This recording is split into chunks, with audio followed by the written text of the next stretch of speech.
Hello guys, ನಮಸ್ಕಾರ ಎಲ್ಲರಿಗೂ. ನನ್ನ ಹೆಸರು ಬಂದುಬಿಟ್ಟು ಸುನಿಲ್ ಅಂತೇಳಿ. ನಾನು ಕುವೈತಲ್ಲಿ ಕೆಲಸ ಮಾಡ್ತಾಯಿದ್ದೀನಿ. ನಾನು ಪ್ರಾಪರ್ ಬಂದುಬಿಟ್ಟು ಕರ್ನಾಟಕ ಬೆಲ್ಗಾಮ್ ಡಿಸ್ಟಿಕ್ಕಿಂದ. ನಾನು ಈಗ ಕುವೈತಲ್ಲಿ ಕೆಲಸ ಮಾಡಲಿಕ್ಕತ್ತು 1 ವರ್ಷ ಆಯಿತು. ಸೊ ನಾನು ಯೂಟ್ಯೂಬ್ ಹೊಸ ಚಾನಲ್ ಓಪನ್ ಮಾಡ್ತಾಯಿದ್ದೀನಿ. ಈ ಚಾನಲ್ ಓಪನ್ ಮಾಡೋ ಮೇನ್ ರೀಸನ್ ಏನಂದರೆ, ನಮ್ಮ ಕನ್ನಡಿಗರ ಲೈಫ್ ಹೇಗಿರುತ್ತೆ ಕುವೈತಲ್ಲಿ ಅಥವಾ ಗಲ್ಫ್ ಕಂಟ್ರಿಯಲ್ಲಿ. ಸೊ ಯಾವ್ಯಾವ ರೀತಿ ಊಟ ಸಿಗುತ್ತೆ, ಯಾವ ರೀತಿ ಬೇರೆಯವ್ರ ಜೊತೆ ನಾವು ಹೊಂದಾಣಿಕೆ ಮಾಡ್ಕೋಬೇಕು.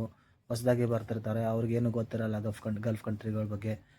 ಈಗ ಬೇರೆ ಚಾನಲ್ಸಲ್ಲಿ ನಿಮಗೆ ತಿಳಿಸ್ಕೊಡ್ತಿರ್ತಾರೆ, ಬಟ್ ಆಲ್ಮೋಸ್ಟ್ ಎಲ್ಲ ಹಿಂದಿ ಚಾನಲ್ ಅಥವಾ ಬೇರೆ ಚಾನಲ್ನಲ್ಲಿ ಬೇರೆ ಲ್ಯಾಂಗ್ವೇಜಲ್ಲಿರುತ್ತೆ.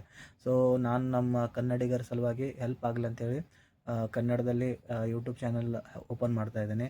ನಿಮಗೆ ಕುವೈತ್ ಲೈಫ್ ಹೇಗಿರುತ್ತೆ, ಗಲ್ಫ್ ಕಂಟ್ರಿ ಲೈಫ್ ಹೇಗಿರುತ್ತೆ, ಯಾವ ರೀತಿ ಊಟ ಸಿಗುತ್ತೆ, ಇಲ್ಲಿ ನಮ್ಮ ಬೇರೆಯವ್ರ ಜೊತೆ ಹೇಗೆ ಹೊಂದಾಣಿಕೆ ಮಾಡ್ಕೋಬೇಕು ನಾವು, ಇದ್ರ ಬಗ್ಗೆ ಎಲ್ಲ ನಾನು ನಿಮ್ಗೆ ತಿಳಿಸ್ಕೊಡ್ತೇನೆ. ಸೊ ಪ್ಲೀಸ್, ವರ್ಕ್ ಲೈಫ್ ಹೇಗಿರುತ್ತೆ ಕುವೈತ್ ಲೈಫ್ ಹೇಗೆ ಇರುತ್ತೆ, ಇದ್ರ ಬಗ್ಗೆ ಎಲ್ಲ ನಾನು ನಿಮ್ಗೆ ತಿಳಿಸ್ಕೊಡ್ತೇನೆ. ಸೊ ಪ್ಲೀಸ್, ನಿಮಗೆ ನನ್ನ ವೀಡಿಯೋ ಇಷ್ಟ ಆಯ್ತಂದರೆ ಪ್ಲೀಸ್ ನನ್ನ ಚಾನಲ್ನ ಸಪೋರ್ಟ್ ಮಾಡಿರಿ. ನನ್ನ ಚಾನಲ್ ಹೆಸರು ಬಂದುಬಿಟ್ಟು ಕುವೈತ್ ಲೈಫ್ ವಿತ್ ಸುನಿಲ್. ನಿಮ್ಮೆಲ್ಲರಿಗೂ ನನ್ನ ಚಾನಲ್ ಇಷ್ಟ ಆದರೆ ಪ್ಲೀಸ್ ನಂಗೆ ಸಪೋರ್ಟ್ ಮಾಡಿ, ಚಾನಲ್ನ ಸಬ್ಸ್ಕ್ರೈಬ್ ಮಾಡಿರಿ, ಶೇರ್ ಮಾಡಿರಿ, ಲೈಕ್ ಮಾಡಿರಿ. ಏನಾದರೂ ತಪ್ಪಾದರೆ ಪ್ಲೀಸ್ ಕಮೆಂಟಲ್ಲಿ ತಿಳಿಸ್ಕೊಟ್ರೆ ನನ್ನ ನೆಕ್ಸ್ಟ್ ವೀಡಿಯೋದಲ್ಲಿ ಅದನ್ನು ಸುಧಾರಣೆ ಮಾಡ್ಕೊಳ್ಳೋಕ್ಕೆ ಆದಷ್ಟು ಪ್ರಯತ್ನ ಪಡ್ತೀನಿ. Thank you. ಸಿಗೋಣ ನೆಕ್ಸ್ಟ್ ವೀಡಿಯೋದಲ್ಲಿ.